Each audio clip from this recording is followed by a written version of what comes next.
Good evening and welcome to our ICC Men's T20 World Cup 2022 post-match discussion, coming to you live on Lankadeepa, Daily Mirror and Tamil Mirror online, brought to you by HNB.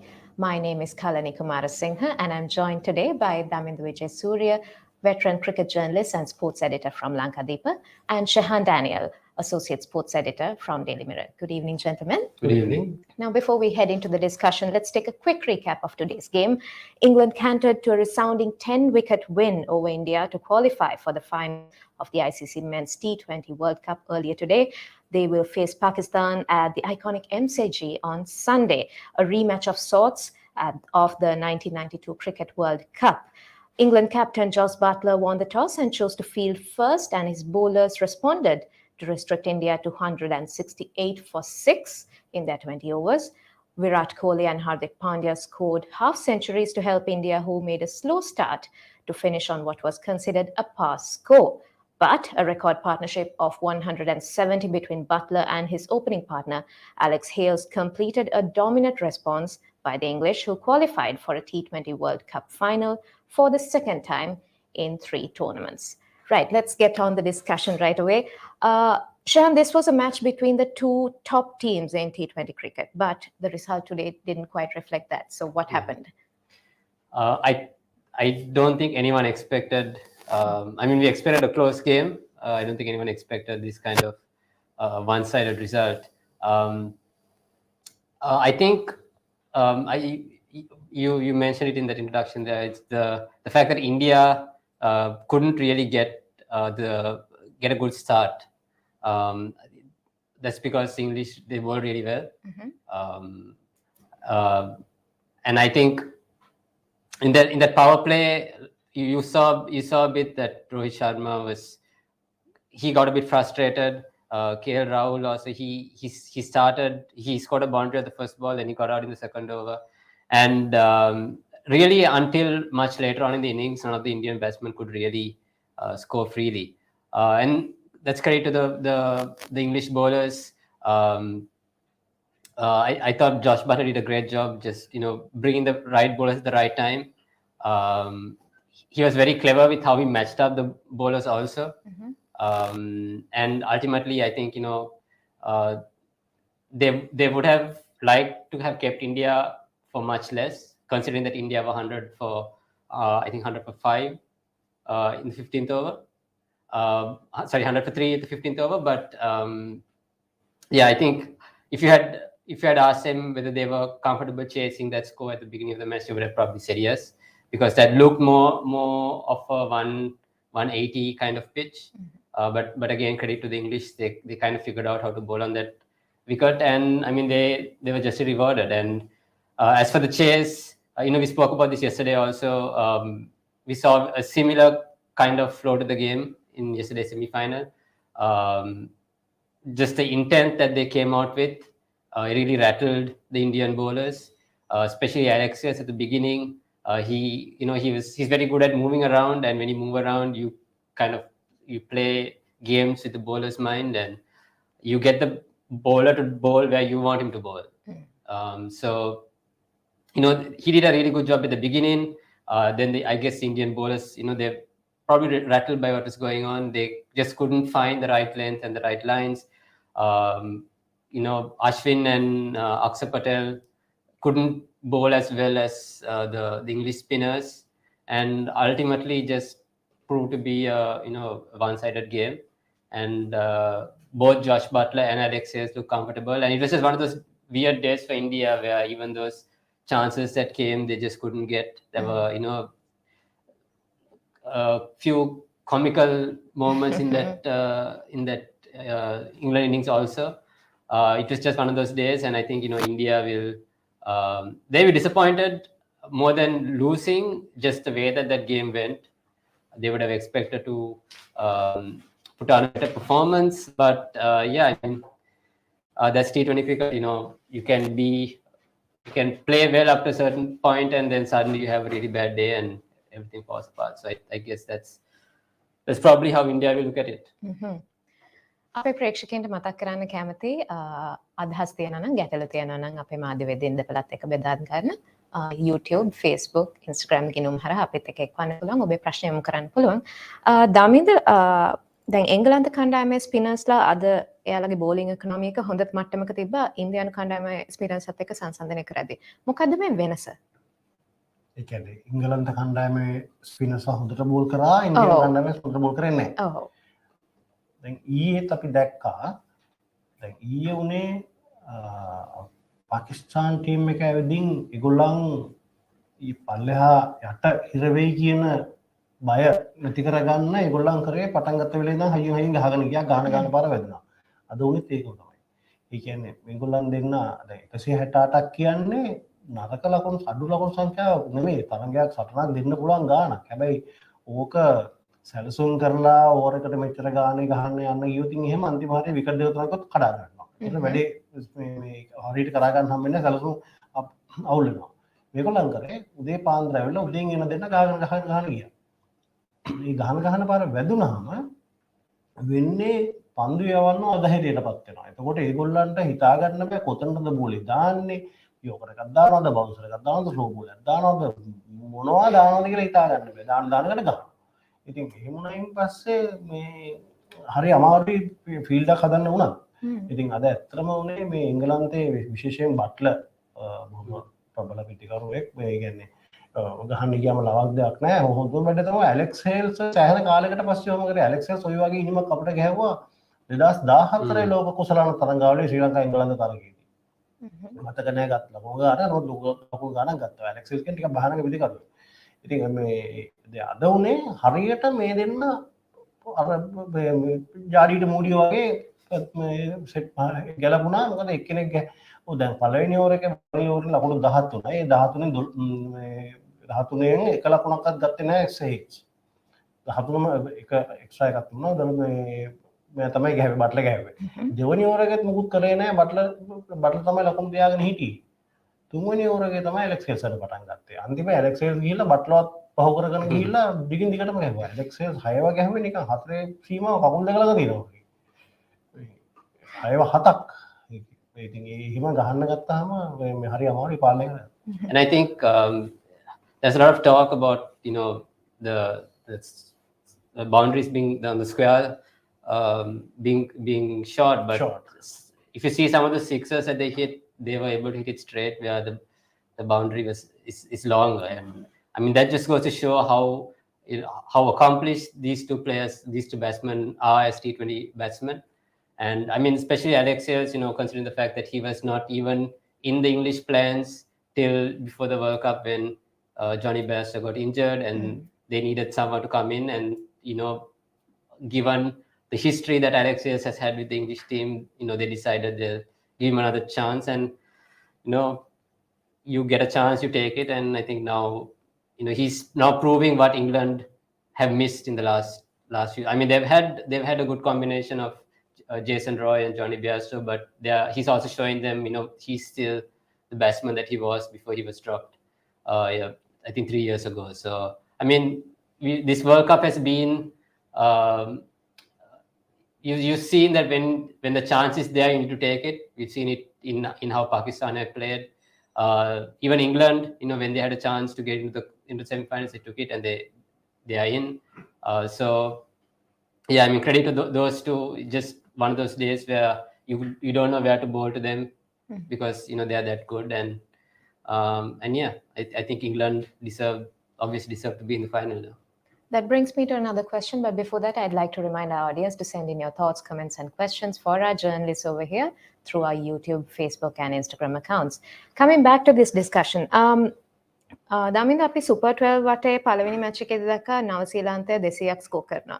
හැබැයි ඊට පස්සේ කිසිම team එකකට ඒ වගේ score එකකට යන්න බැරි වුණා. මේකෙන් මොකද්ද මේ ටෝර්නමන්ට් එක ගැන කියන්නේ, මේ කන්ඩිෂන්ස් ගැන කියන්නේ මොකක් හරි විශේෂත්වයක් තියෙනවද? පළවෙනි තරගයේ ගැහුවේ මට මතක හැටියට සිඩ්නි ක්‍රීඩාංගණය. සිඩ්නි ක්‍රීඩාංගණයත් මෙතන මේ ඕස්ට්‍රේලියාව ක්‍රීඩාංගණවල අපි හිතනවා නම් මේ ක්‍රීඩාංගණය පොඩි මේක ලොකුයි මේ එහෙමයි කියලා එහෙම යන්න බෑ. මේ සාමාන්‍ය වශයෙන් ගත්තාම හැම ක්‍රීඩාංගණයකම සාමාන්‍ය දුර ප්‍රමාණයකින් තමයි, කියන්නේ නිශ්චිත දුර ප්‍රමාණයකින් තමයි 4 සීමාවක් තියෙන්නේ. මේ හැබැයි ඉතින් දැන් මේ ක්‍රිකට් ක්‍රීඩාවේ තියෙන නූතන ප්‍රවණතාවන් නැත්නම් නූතන අලුත් විදි නිසා ඉස්සර ගහපු සම්මත ක්‍රිකට් එකට වඩා ඉනොවේටිව් ඒ කියන්නේ අලුතෙන් හදාගත්ත නැත්නම් නිර්මාණශීලී ක්‍රිකට් ක්‍රීඩාවක මේ ක්‍රීඩකයෝ නිරත වෙනවා. උදාහරණයකට කිව්වොත් දැන් ඉස්සර සාමාන්‍යයෙන් පන්දු රකින්න පුහුණු වෙනකොට එක්කෙනෙක් එක පැත්තකින් ගහනවා ක්‍රීඩකයෝ ටික මේ පැත්තෙන් අල්ලනවා. නමුත් දැන් පුහුණු වෙන්නේ නෙමෙයි. දැන් එක්කෙනෙක් එක පැත්තකින් ගහනවා. ක්‍රීඩකයෝ ටික හතරේ සීමාව අයිනේ තමයි ඉන්නේ. ගහන්නේ හතර සීමාවට උඩින් යන්න. පන්දු රකින්න පුහුණු වෙන්න ඕනේ තමන්ගේ ඔළුව උඩින් යන පන්දුව 6 4 යන්න නොදී ඒක උඩ පන්දුව කරගන්නත් ඕනේ. හැබැයි ලයින් එකේ ඇතුලේ ඉන්නත් ඕනේ. ඒ දෙකම පුහුණු වෙනවා. ඉතින් අර ඒ වගේ මේ ක්‍රිකට් ක්‍රීඩාව හුඟක් නිර්මාණශීලී විදිහට පුහුණු වෙනවා. දැන් ඒකේ මට මතකයි 2006 තරඟ ඈතකදී මම හිතන්නේ එතකොට එංගලන්ත පුහුණුකරු ඩංකන් ෆ්ලෙචර් එතකොට මුස්ලිම් ලංකා කණ්ඩායමේ හිටියා. එයා එක තැනකදී බර්මින්ගම් වල හරි කොහරි මම හිතන්නේ බර්මින්ගම් එයා එක තැනකදී එංගලන්ත පිටිකරුවන්ට කිව්වා ස්ටම්ප් එකක් අරගෙන ස්ටම්ප් එකෙන් බැට් කරන්න කියලා. ඒ මුරලිදරන්ට මූණ දෙන්න. ඒ ස්ටම්ප් එකක් අරගෙන එතකොට කොහොම හරි බෝලේ වද්දන්නේ නැහැ බැට් එකේ. මේ බැට් එක වද්දන්නේ නැහනේ බෝලේ. ඒක බැට් එක පැත්තකින් දාලා විකට් කූරක් අරගෙන විකට් කූරෙන් බැට් කරන්න කියලා. අර ඒ වාගේ මේ එහෙම අලුත් ක්‍රම පාවිච්චි කරනවා. ඉතින් ඒක නිසා මේකෙදි මෙච්චර ගැහුවා කියන්න බෑ. නමුත් පළවෙනි තරගෙදී එකක් කියන්න පුළුවන්. ඒක පළවෙනි තරගය නිසා ඕස්ට්‍රේලියාව නවසීලන්තට කිසි පීඩනයක් තිබුණේ නැහැ. ඒගොල්ලෝ හොඳටම දැනගෙන හිටියා ඒගොල්ලන්ගේ කණ්ඩායම හොඳයි, පිටිකරු හොඳයි. ඒගොල්ලෝ කිසි බයක් එකක් නැතුව ගැහුවා. හැබැයි ඊට පස්සේ උනේ සමහරක් තැන්වලදී මම ඊයේ කිව්වා මේ විකට් එකක් ස්ලෝ වෙනවද මේ නැත්තම් විකට් එකක් හොඳද නරකද කියන එක මේ හුඟක් වෙලාවට මේක තියෙන්නේ පිටිකරුවන්ගේ ඔළුවේ. ඒගොල්ලන් යම්කිසි ආකාරයකින් පොඩ්ඩක් හරි බය වුණොත් ඒගොල්ලන් පාරවල් වලට යන්නේ නැහැ. දැන් අපි ඒක හොඳටම දැක්කා. දැන් ඉන්දියාව 168ක් ගහලා තියෙනවා. මේගොල්ලන් ඒක බයේ ශ්‍රී ලංකාව නම් එහෙම හිටන ඒගොල්ලන්ට කවදාකවත් ඔය වැඩේ කරන්න හම්බෙන්නේ නැහැ. මේගොල්ලෝ කරේ බය පැත්තකින් ඉඳලා එන බෝල්ට ගහපු එක. ඉතින් ඔය දේම තමයි 96 ලෝක කුසලාන තරංගාවලේ සමතේ කලුයි කරේ. එයා අර්ජුන ඒගොල්ලන්ට දීලා කිව්වා හරි අවුට් වුණාට කමක් නැහැ. ඔතන ඩොප් කරන්න ගිහින් ගහන්න බෑ නේද කියලා. මේ ගිල ඒක තමයි කරේ. ඒ වගේ තමයි. Considering all this, what can we expect from Sunday's final, Shehan? What do you think? Sunday's final, if you look at both teams, I think the bowling is probably where they are both strong. Particularly if England get Mark Wood back, because Mark Wood was he has played well throughout the World Cup, and I think today we saw the variety that England have in their bowling attack. Adil Rashid, he doesn't have a lot of wickets against his name in the tournament, but you see what a asset is he is for England when he bowls 4 overs and he's giving only 5 runs and over. Then you have Liam Livingstone who can bowl both off spin and leg spin. So there is, when it comes to having to match up to certain batsmen, he's quite useful. So I think the bowling will probably be what decides it, who bowls better on that day. But I mean, England's batting lineup, if you compare to Pakistan, they probably be a bit more confident because they have a batting lineup and they have performed. Whereas Pakistan have had to rely on like contributions from certain players during certain matches. But they'll be buoyed by the fact that Mohammad Rizwan and Baba Azam have kind of found their form. It will be, you'd like to think it will be a close game, but we thought today's game would be close, and it really wasn't. Funnily enough, it's a matchup of the two teams that lost the semi-finals in last year's World Cup, who many at the end of the Super 12 round thought were going to be in the final because they topped their groups. They both look really impressive, but they both lost to the semis. So I suppose even that experience probably has helped them, and now they are one step closer to winning the World Cup. And yeah, like I said, it looks like it will be a close game, but I mean, T20 cricket is, like we've seen, is quite unpredictable. So it's a tough game to call. I think based on how each department has been functioning, I think England would feel that they have the edge. they'll have a bit more confidence, given how erratically Pakistan qualified for the semi-finals. But I mean, we saw how good Pakistan are in the semis also. So I mean, you can't discount them. They probably have the best bowling attack also. So yeah, I mean, let's hope for a close game because that's what we like to see in T20 cricket. That is certainly true. Before we wrap this up, let's come back to the Sri Lanka team. Then Dhanushka ගුණතිලකත් එක්ක වෙච්ච සිද්ධියත් එක්ක සමාජයේ ගොඩක් කතා බහවට ලක් වෙනවා මේක. විවිධ මත ඉදිරිපත් වෙනවා. ඒ වුණාට අපි දැන් මේක පළවෙනි අවස්ථාවක් නෙවෙයි මේ වගේ මොන හරි controversial දෙයක් සිද්ධ වෙච්ච අපේ players involve වෙච්ච. එතකොට අපි හැබැයි දැක්කේ නැහැ ශ්‍රී ලංකා ක්‍රිකට් ආයතනයෙන් දැඩි තීන්දුව తీරන ගන්නවා ඒ වගේ සිද්ධීන් එක්ක. මේකේ මොකක් හරි රිසල්ට් එකක්ද ඕස්ට්‍රේලියාවේ සිද්ධ වෙච්ච සිද්ධිය. දමින්ද මොකද හිතන්නේ? ඔයකට උත්තරේ හොඳ ප්‍රශ්නයක්. තාම හොඳ ප්‍රශ්නයක්. ඔයක ප්‍රශ්නට උත්තරේ දෙන්න ඉස්සෙල්ලා මම ඔයාගෙන් ප්‍රශ්නයක් අහන්න මෙන්න මෙහෙම. ලංකාවෙන්න හුඟක් දෙනා කියනවා ලංකාවට වඩා ඕස්ට්‍රේලියාවේ නීති තදයි කියලා. ඇයි? ඒකට නම් මට උත්තර දෙන්න විදියක් නැහැ. මම උත්තරේ දෙන්න. ලංකාවට වඩා ඕස්ට්‍රේලියාවේ නීති තදයි කියලා හේතුව නීතිය කියන්නේ නීතිය. ඔක තදද බුරුලද කියලා එක ලෙහිල්මින්ත කියන එකක් නැහැ. නමුත් ලංකාවේ නීතියේ තියෙන හිදස් වලින් මිනිස්සු රිංගලා යනවා. සමහර අවස්ථාවලදී නීතිය පවා වෙනස් වෙන. උදාහරණයකට අපි පාරේ යනවා. අපි මෝටර් සයිකල් එක යන අපි හිතමු කවුරු හරි දෙන්නෙක් මෝටර් සයිකල් එක යනවා. පාරේ ඉර කැපෙනවා.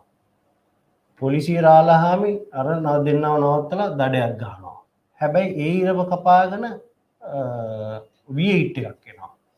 රාලා මීඩියා බලනවා. ඔන්න ඕක තමයි ඇත්ත.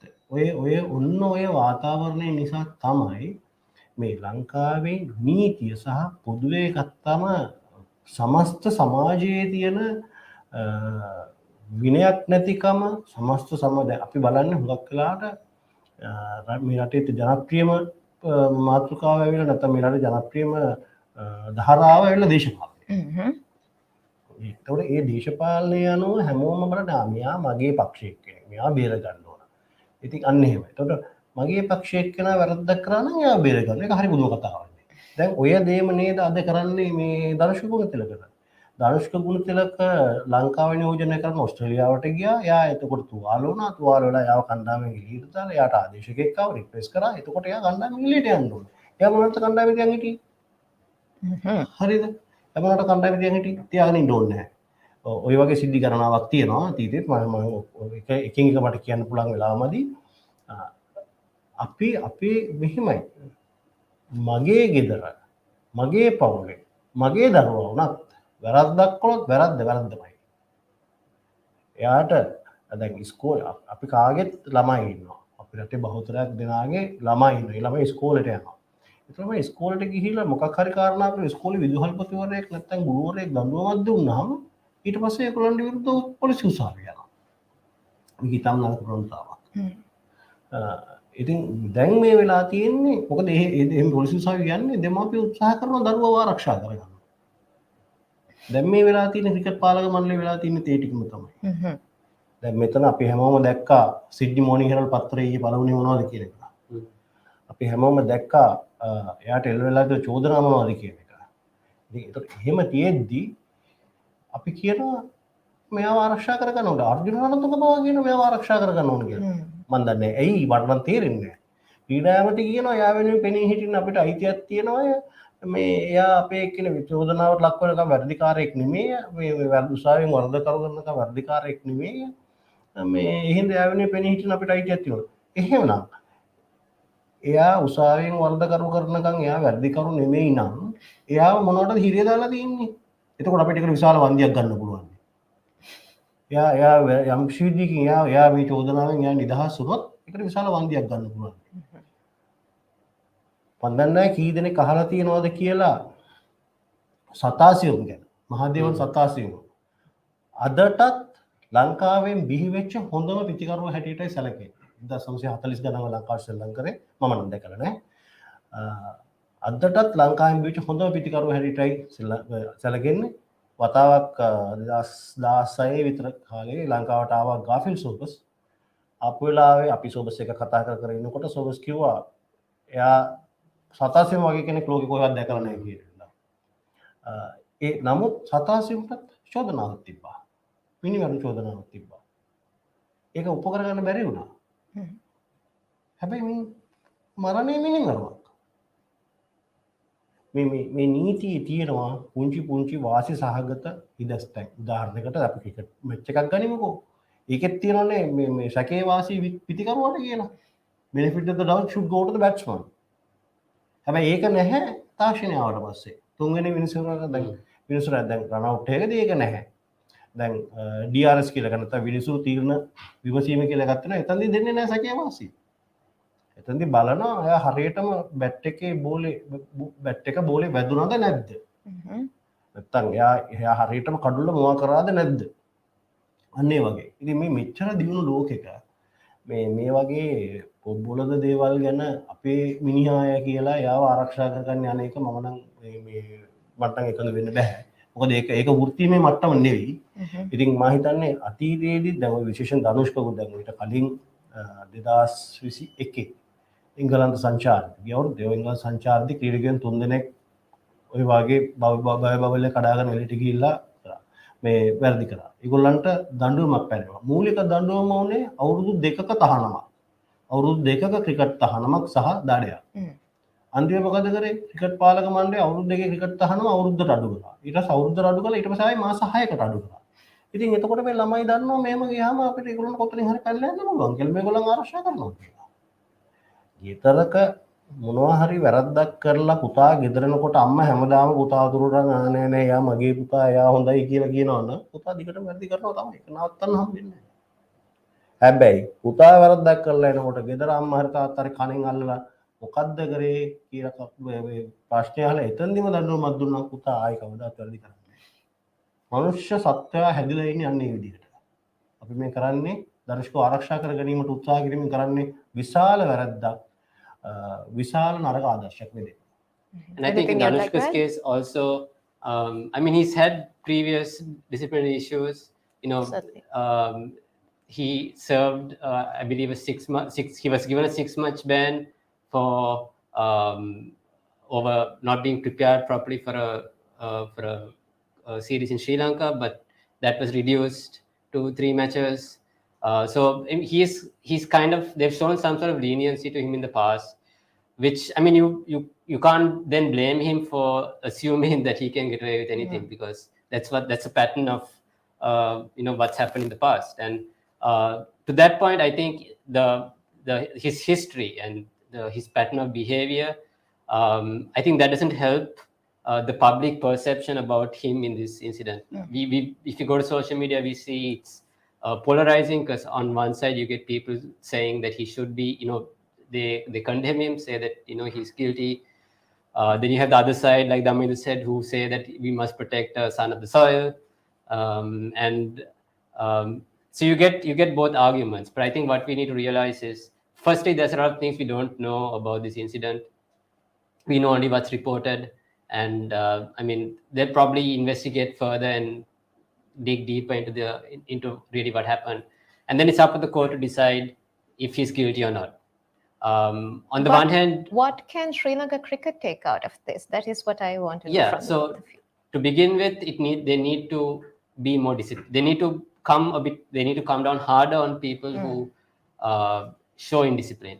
And like Daminda said, there's been a history of letting people off easily. I mean, there are other players who have had other incidents happen, but they have not taken any action against them. The cricket board has spoken about how they are going to come up with a stricter code of conduct, but we are not seeing that in effect. So when you keep doing that, I mean, on the one hand, I would assume that the reasoning is that maybe they don't want to lose these players. I believe that one of the reasons that they didn't want to have a 2-year ban is because then these players would go somewhere else and they'll potentially lose these talented players. But then you can't have that attitude and also expect these players to be disciplined and also want to represent the country. I think if you really want to represent the country, you would do what you want to, and even if you have done something wrong, you would take the punishment and show some sort of remorse, which is something that certain people say that there wasn't any remorse from, particularly in Danushka's case regarding the bio-bubble incident. But I think in Danushka's case, again, like, it's just the fact that he has had this history that people have a perception about him. I think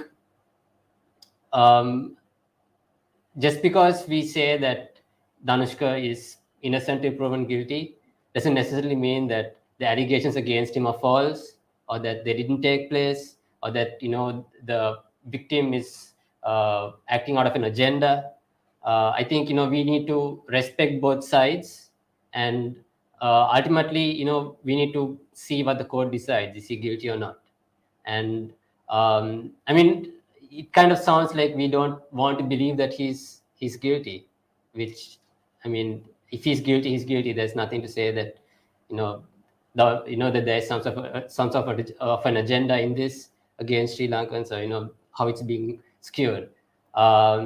So I think ultimately this is also good, like, a watershed moment for Sri Lanka cricket, because, like we discussed yesterday, we have the talent, we have the players, but this discipline needs to be enforced strongly. And I think this is a watershed moment for the cricket board to maybe come down harder hereafter on players when there are incidents like this, to show some sort of hard-handedness in the punishments that they give. If they are given a one-year ban, let them serve the 1-year ban. And I think there's also this habit where they tend to want to hide things that happen, which you don't see in other countries. Like Australia is a country where when something happens, it's out there, and they serve the ban.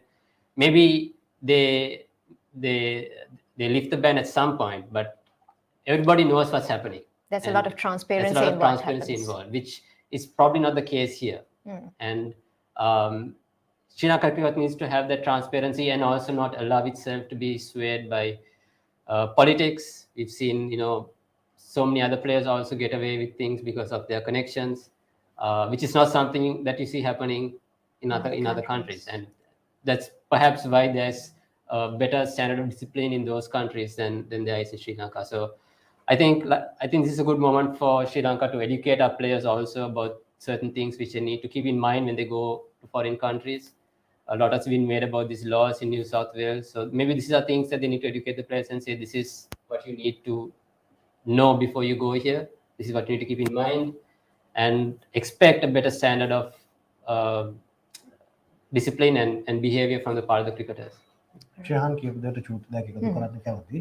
Shehan කිව්වේ ඒ රටවල තියෙන වඩා හොඳ විනය, better discipline in those countries. මම පුංචි උදාහරණ දෙකක් කියන්නම්. 2003 ලෝක කුසලාන තරඟාවලිය පටන් ගන්න ඔන්න මෙන්න තියෙද්දි 2003 පටන් ගන්න ඔන්න මෙන්න තියෙද්දි ෂේන් වෝන් අහු වුණා තහනම් උත්තේජය ගැනීම චෝදනාවට. ඔස්ට්‍රේලියාව ඒ ෂණයකින්ම ෂේන් වෝන් ටීම් එකෙන් එළියට දාලා එයාට දඬුවම් කරලා අවුරුද්දක් එයාව ටීම් එකෙන් එළියට දාලා පැත්තකින් තිබ්බා. ඒත් ෂේන් වෝන් කියන්නේ ඒගොල්ලන්ගේ අංක 1 දගපන් දේවල්. එහෙම තියෙද්දිත් ඔස්ට්‍රේලියාව ඒගොල්ලන්ව එයාව එළියට දාලා තිබ්බා. හැබැයි ඔස්ට්‍රේලියාව ටූර්නමන්ට් එක දින්නා. ඒ ලෝක කුසලාන තරඟාවලිය දින්නා. ඒ පළවෙනි. ඊළඟ අවස්ථාව තමයි පහුගිය දැන් අවුරුදු දෙකකට විතර කලින් 2019 විතර වගේ දකුණු අප්‍රිකාවේ කේප් ටවුන් වල බෝලයක් හූරලා ප්‍රශ්නයක් ඇති වුණා. කැප්ටන් හිටියේ ස්ටීව් ස්මිත්, වයිස් කැප්ටන් හිටියේ ඩේවිඩ් වෝනර්. හැබැයි බෝලේ හීරෝ දෙන්නගෙන් එක්කෙනෙක්වත් නෙමෙයි කැමරන් බෑන්. නමුත් ඔස්ට්‍රේලියාව මොනවද දැබ්බේ? අපේ රටේ වුණා නම් කිසිම කතාවක් නැහැ. සිද්ධිය හංගනවා, යට ගහනවා, මොකක් හරි බොරු පුවත්පත් නිවේදනයක් මාධ්‍ය නිවේදන නිකුත් කරනවා. අර දෙන්න යසාපුරට විකරනවා. හරි. නමුත් ඔස්ට්‍රේලියාව කරේ කැමරන් බෑන් කොට විතරක් නෙමෙයි. එයාවත් තහනම් කරලා නායකයා උපනායකයා දෙන්නවත් තහනම් කරනවා.